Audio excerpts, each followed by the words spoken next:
प्यारी भूतनी भाग 27। Hello India, hello India. बड़ों को ढेर सारा प्रणाम, छोटों को ढेर सारा प्यार।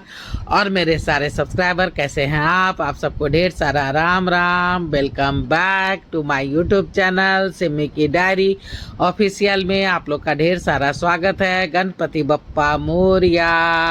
दोस्तों, हिंदी उपन्यास प्यारी भूतनी का 27वां एपिसोड मैं आप लोगों के समक्ष आज रखने जा रही हूँ। अब तक आप लोगों ने प्यारी भूतनी का 26 एपिसोड देख चुका है। अब तक आप लोगों ने देखा कि प्यारे भूतनी डॉली को मुक्ति मिल जाती है, पर मिशन अभी खत्म नहीं हुआ है। दूसरी भूतनी डॉली 2 के नाम से मिशन संभाल रही है और ये जानकारी झुमरू ने सिर्फ डीएसपी साहब को ही दिया है। मीता 12 पास कर गई है, मेडिकल का एंट्रेंस भी क्लियर कर लिया है और अब बेंगलोर में मेडिकल की पढ़ाई कर रही है, वहीं हॉस्टल में रह रही है। डीएसपी साहब उसको पढ़ाने का पूरा खर्चा उठा रहे हैं क्योंकि डीएसपी साहब मीता को बहुत पसंद करते हैं और डीएसपी साहब का जो छोटा भाई है चेतन, वो मीता से बहुत प्यार करता है। डीएसपी साहब को अभी तक कोई बच्चा नहीं हुआ है। डीएसपी साहब की बहन चंदा जो है वो शादी करके कनाडा में बस गई है और रमा और झुमरू की भी शादी हो गई है। तो आप लोगों ने प्यारी भूतनी में इतना तो अब तक देख चुका है। अब प्यारी भूतनी का 27वां एपिसोड में मैं आपका तहे दिल से स्वागत करती हूँ और आगे रख रही हूँ। देखते देखते 10 साल बीत गए थे। झुमरू और रमा को 2 जुड़वा बेटे हो गए थे। दोनों 7 साल के हो चुके थे। चेतन और मीता की शादी हो चुकी थी। मीता ने भी उसी हॉस्पिटल में ज्वाइन कर लिया था। जिंदगी अपनी रफ्तार से चली जा रही थी। मीता को जब भी वक्त मिलता रमा से भेंट करने आ जाती। झुमरू और रमा भी भेंट करने चले जाते, एक दूसरे को सरप्राइज देते। डीएसपी साहब का तबादला हो गया था। चंदा भी एक बेटे को जन्म दिया था, वो एक बेटे की माँ बन गई थी। मीता और चेतन अब बांद्रा में ही अपने हॉस्पिटल के नज़दीक एक कॉलोनी में एक फ्लैट खरीद लिया था और वहीं रह रहे थे। झुमरू और रमा अपनी ज़िंदगी में बहुत खुश थे। उन्हें ना ही ज़्यादा दौलत की चाह थी और ना ही मन में किसी तरह का कोई हीन भावना। बच्चे बहुत बड़े स्कूल में जाते थे और सारा खर्चा मीता उठाती थी, कहती थी ये मेरी जिम्मेदारी है। झुमरू के बच्चे अजय और विजय को मिलाकर करीब करीब उस समय के सारे बच्चों को उसकी दादी, नानी या माताएं डॉली भूतनी की कहानियाँ जरूर सुनाती थी। एक रात झुमरू को डॉली की बहुत याद आ रही थी। उसे जब भी उसकी याद आती थी तो वो रात को कोठरी बंद करके यहाँ बेंच पर ही जा कर के सो जाता था। वहीं कभी खुद में ही बड़बड़ा उठता, देख तेरी सीट पे सोया हूँ, लड़ेगी नहीं, उससे बात नहीं करेगी, ओ डॉली वो करके बोलने लगता। बहुत मिस करता था वो डॉली को। रमा जानती थी कि वो उसे कितना भी प्यार कर ले, पर डॉली उसका पहला प्यार थी और पहला प्यार शायद ही कभी कोई भूल पाता है।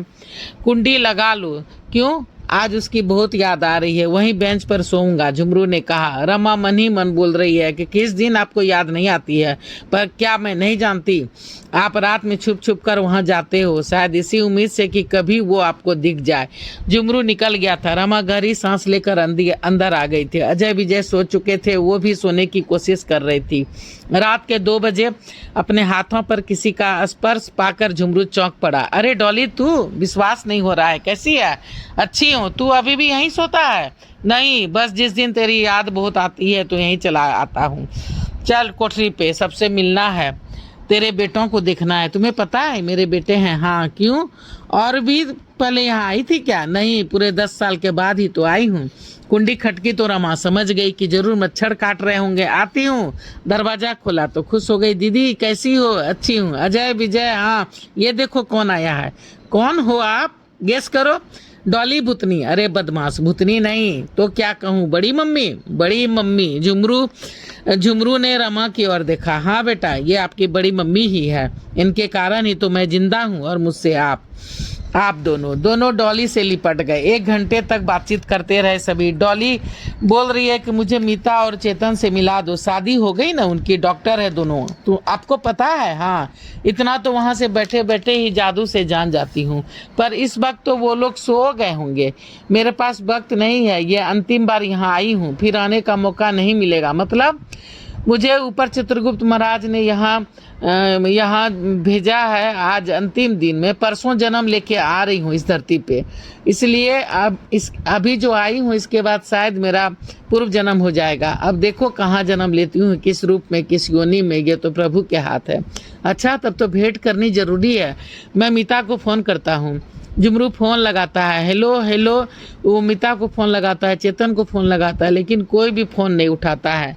4-5 बार फ़ोन करने के बाद उधर से ही फ़ोन आता है, हाँ भैया सब ठीक तो है, मैं इमरजेंसी में थी, दोनों बच्चे तो ठीक है ना, इतनी रात में फ़ोन किया। डॉली आई है, अंतिम बार कह रही है कि अब इसका जन्म हो जाएगा। सच भैया, ये तो बहुत बड़ी खुशखबरी है। हाँ, तुम्हें और चेतन को दिखना चाहती है, पर हम दोनों तो हॉस्पिटल में हैं, आप आ जाइए। ठीक है, रमा दरवाजा बंद करके सो जाओ, मैं अभी आता हूँ।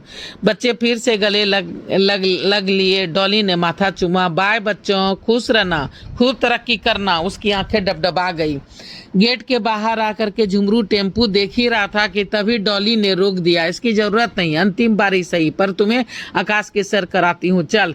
झुमरू डरने लगा। नहीं, मुझे नहीं उड़ना, मुझे डर लगता है। डर मत झुमरू। झुमरू को लेकर के डॉली उड़ गई। थोड़ी देर में दोनों अस्पताल पहुंच चुके। थोड़ी देर में ही दोनों अस्पताल पहुंच गए थे। थोड़ी देर खोजने के बाद चेतन और मीता मिल गए थे। दीदी कैसी हो? मीता गले लग गई थी। चेतन अकबका गया था। किससे बात कर रही हो? जी, डॉली दीदी आई है हम दोनों से भेंट करने। कहाँ? मुझे तो नहीं दिख रही। ये देखो यहाँ हूँ। चेतन अकबका गया। प्रणाम दीदी, खुश रहो।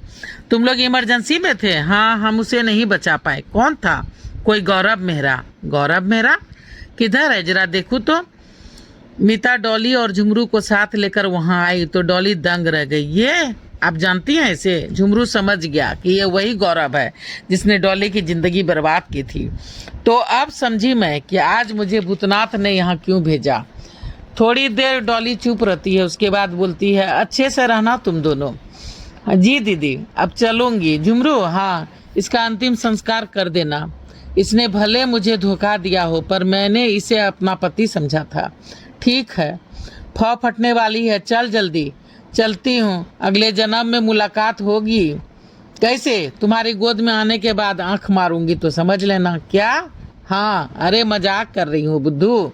झुमरू को कोठरी पे छोड़ करके फिर से रमा से विदा लेकर के डॉली लुप्त हो गई थी। 1 महीने के बाद एक दिन रात में फोन अचानक बज उठता है। हेलो, हाँ हेलो, किसका फोन है?